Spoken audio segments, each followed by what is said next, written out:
नमस्कार audience. SR के versus Bhupendra Singh Hooda. एक बार फिर कुमारी शैलजा ने मामले को गरमा दिया है। पिछले दिनों रोहतक में एक कॉन्फ्रेंस थी जिसमें उन्होंने सीधा सीधा कहा जो लोग भाजपा के साथ मिले हुए हैं वो कांग्रेस की लड़ाई कैसे लड़ सकते हैं। हालांकि उन्होंने नाम नहीं लिया था लेकिन सब समझ गए थे, हम तो समझते हैं, आप भी समझ गए थे। हुड्डा की तरफ था इशारा। मलिक साहब बहुत ही बड़ा सवाल उठाते रहते हैं कुमारी शैलजा, लेकिन यहाँ पर रणदीप थोड़ा सा समझदारी दिखाते हुए बैकफुट पर आ जाते हैं। कुमारी शैलजा को आगे कर दिया। किरण चौधरी भी पास में बैठी थी। इस बयान के क्या मतलब है, क्या कहना चाहते हैं कुमारी शैलजा, जबकि उत्तराखंड में, जबकि एसआर के तीनों स्टेट में फेल हो गया है। छत्तीसगढ़, मध्य प्रदेश और राजस्थान में हार के बाद एसआर के ग्रुप रोहतक में इकट्ठा हुआ।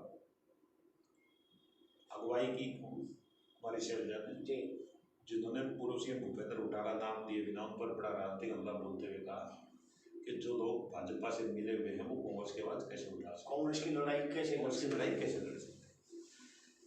कुमारी शैलजा एक दौर में पूर्व सीएम भूपेंद्र हुड्डा के बहुत नजदीक थी। पहली बार मुख्यमंत्री में दोनों के बीच अच्छी खासी गाड़ी चलती थी। और जब भूपेंद्र सिंह हुड्डा 2005 में मुख्यमंत्री बने तो कुमारी शैलजा का भी उनका समर्थन था। बाद में वो प्रदेश अध्यक्ष भी रही, भूपेंद्र सिंह हुड्डा के साथ प्रदेश अध्यक्ष रही। अब कुमारी शैलजा जितना नजदीक होती थी उतनी ही आजकल भूपेंद्र सिंह हुड्डा के साथ उनकी 36 का दोनों के बीच आंकड़ा है और वो कोई मौका नहीं छोड़ती पूर्व सीएम भूपेंद्र सिंह हुड्डा को घेरने का। राजनीतिक प्रेक्षकों को ये उम्मीद थी कि छत्तीसगढ़ में जिस तरह से कुमारी शैलजा को प्रभारी बनाया गया था और छत्तीसगढ़ में कांग्रेस का परिणाम बहुत भारी माना गया था और इतना बड़ा उलटफेर हुआ कि वहाँ छत्तीसगढ़ में कांग्रेस न केवल हारी बल्कि बीजेपी को सबसे बड़ी जीत आज तक की छत्तीसगढ़ में इस बार मिली है। कुमारी शैलजा के लिए बहुत बड़ा राजनीतिक झटका है। भले आला कमान ने उनको उत्तराखंड का प्रभारी बना दिया है छत्तीसगढ़ से हटाकर, लेकिन कुमारी शैलजा अब छत्तीसगढ़ में इतनी बुरी हार कांग्रेस की के बाद वो निश्चित रूप से उनका जो बयान था उसकी बौखलाहट में था। मध्य प्रदेश में भी कांग्रेस हारी, रणदीप सुरजेवाला प्रभारी थे, उन्होंने कोई शब्द नहीं बोला। राजस्थान में किरण चौधरी को भेजा गया था जहाँ पे कांग्रेस हार गई और बीजेपी सत्ता में आ गई। किरण चौधरी भी भूपेंद्र हुड्डा पर हमला बोलने का कोई मौका नहीं छोड़ती, लेकिन उन्होंने संयम बनाए रखा। तो इससे साफ है कि कुमारी शैलजा अपनी जो बौखलाहट है, जो राजनीतिक खींच है, उसको मिटाने के लिए बार बार पूर्व सीएम भूपेंद्र हुड्डा को निशाने पर लेके रहते हैं।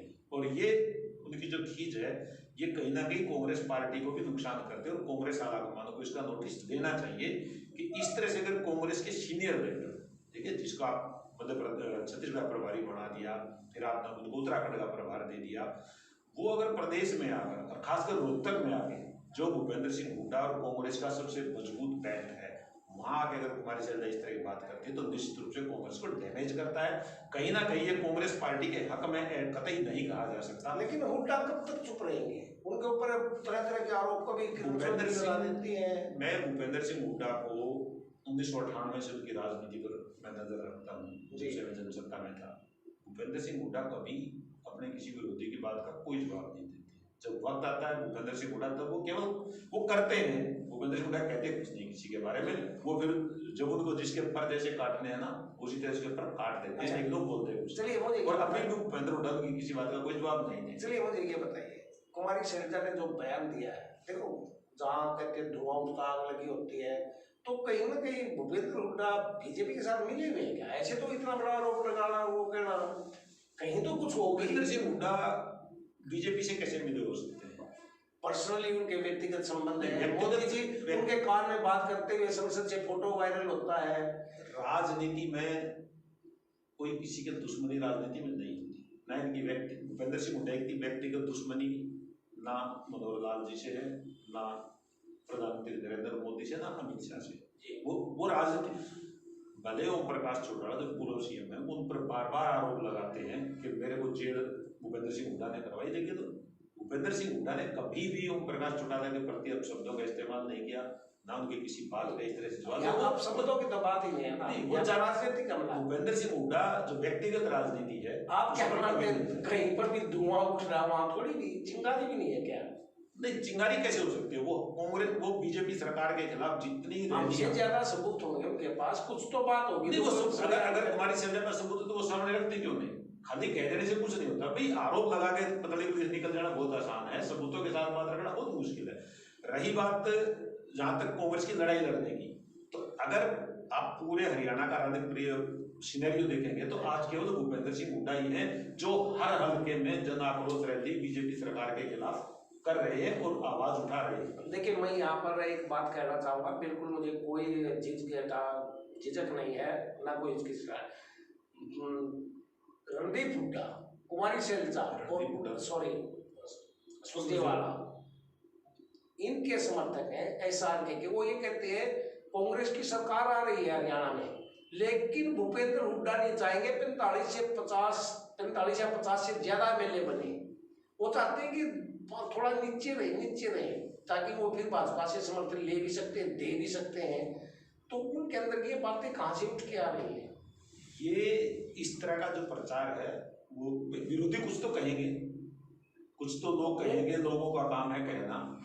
अगर भूपेंद्र सिंह हुड्डा बीजेपी से मिलकर राजनीति करते तो भूपेंद्र सिंह हुड्डा के ऊपर उनके समर्थकों ने 2019 के विधानसभा चुनाव से पहले रोहतक में रैली की गई थी कि बगैर झंडे के थी, बगैर डंडे के थी। उस रैली जितना दबाव भूपेंद्र सिंह हुड्डा पर कभी नहीं आया होगा कांग्रेस पार्टी छोड़ने के लिए और बीजेपी या जिससे मर्जी हाथ मिलाने के लिए। लेकिन भूपेंद्र सिंह हुड्डा तब भी उन्होंने भूपेंद्र हुड्डा को साबित करने की जरूरत नहीं है कि कांग्रेस उनके डीएनए में है, वो है उनके डीएनए में, तो उनको साबित करने की जरूरत नहीं है। लेकिन जैसे जो किसी का पिता है तो कह रहे कि वो पार्टी बदल रहे हैं या पार्टी, वो ये कह रहे हैं बीजेपी का सहारा लेने के लिए, मुख्यमंत्री बनने के लिए और कुछ कर सकते हैं, बीजेपी से का भी बीजेपी का सहारा ले सकते हैं। वो कहने को कुछ भी कहें, या तो वो सबूत साथ में रखें। मैं भूपेंद्र सिंह हुड्डा को भी डिफेंड नहीं कर रहा, ना मैं भूपेंद्र सिंह हुड्डा को प्रवक्ता हूँ, लेकिन जो आरोप है वो निश्चित रूप से आरोप है, वो उनमें सच्चाई इसलिए कम नजर आती है कि कुमारी सैलजा ने कितनी रैलियां की आज तक बीजेपी सरकार के खिलाफ। भाई प्रदेश में बीजेपी की सरकार है, मनोहर लाल चीफ मिनिस्टर है, उसी बीजेपी के खिलाफ तो वो भूपेंद्र सिंह हुड्डा हर हल्के में जन आक्रोश रैली कर रहे हैं। पीछे उन्होंने जन मिलन समारोह किए। कौन सा मौका है जो भूपेंद्र सिंह हुड्डा मनोहर लाल सरकार की पोर्टल नीति, मनोहर सरकार की प्रॉपर्टी आईडी की नीति, कौन सी नीति ऐसी है जिसकी वो आलोचना नहीं कर रहे भूपेंद्र सिंह हुड्डा? स्कूलों के मर्जर का सबसे बड़ा विरोध किसने किया? भूपेंद्र सिंह हुड्डा ने।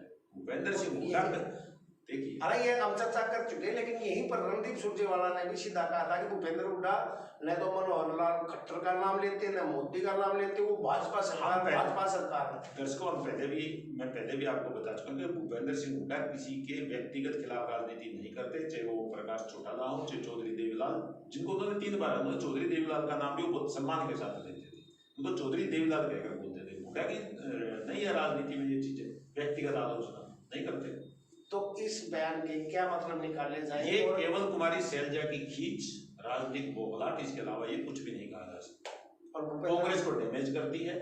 हाँ, जहां तक भूपेंद्र सिंह हुड्डा का सवाल है, अगर भूपेंद्र सिंह हुड्डा जिस तरह के आरोप कुमारी सैलजा ने लगाई इस तरह की बात होती तो भूपेंद्र सिंह हुड्डा ये नहीं कहते कि अगर इनेलो इंडिया गठबंधन में आती है तो हमें कोई दिक्कत नहीं है, क्योंकि भूपेंद्र सिंह हुड्डा सुलझे हुए राजनीतिक है, 10 साल प्रदेश के सीएम रह चुके, नेता प्रतिपक्ष का अब भी दायित्व हमारे पहले भी निभा चुके, प्रदेश अध्यक्ष भी रह चुके। उनको पता है कि वोट डिवीजन कांग्रेस के लिए भी खतरनाक है।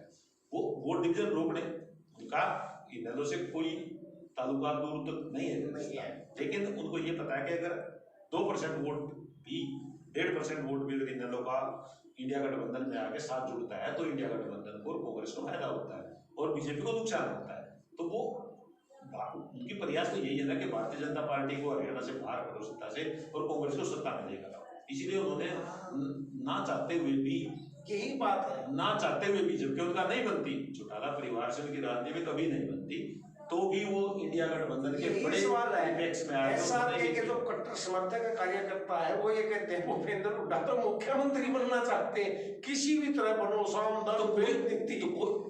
क्या कुमारी सैलजा मुख्यमंत्री नहीं बनना चाहती? क्या रणदीप सुरजेवाला नहीं बनना चाहते? क्या किरण चौधरी नहीं बनना चाहती? लेकिन उनको प्रिय आरोप नहीं लगे ना, सभी चाहते मुख्यमंत्री, लेकिन उनको प्रिय आरोप नहीं लगे ना कभी भी। जब किसी पार्टी की सरकार बनती है तो जितने नेता, बड़े नेता होते हैं, सबका मन होता है मुख्यमंत्री बनने का। क्या वसुंधरा राजे नहीं चाहती थी कि मैं सीएम बनूं? नहीं चाहती, मेरी बात वो नहीं है, लेकिन उनके ऊपर तो एक भी आरोप नहीं लगा कि वो भाजपा से मिले। ऐसा कि उनका नाम कब आया मुख्यमंत्री के लिए? उनका नाम कब आया? आप मुझे बता वो अपने दीजिए। प्रोजेक्ट तो कर रही है। अगर मैं और आप कह देंगे मुख्यमंत्री है तो ये कोई बात नहीं है। मुख्यमंत्री कब होता है तो जनता साथ खड़ी हो, हाईकमान की तरफ से कोई संकेत हो, ऐसा कभी हुआ नहीं अब तक। तो भूपेंद्र सिंह हुड्डा पर आरोप लगाने के लिए वो लगा सकते हैं, देखिए, और आरोपों को तथ्य चाहिए।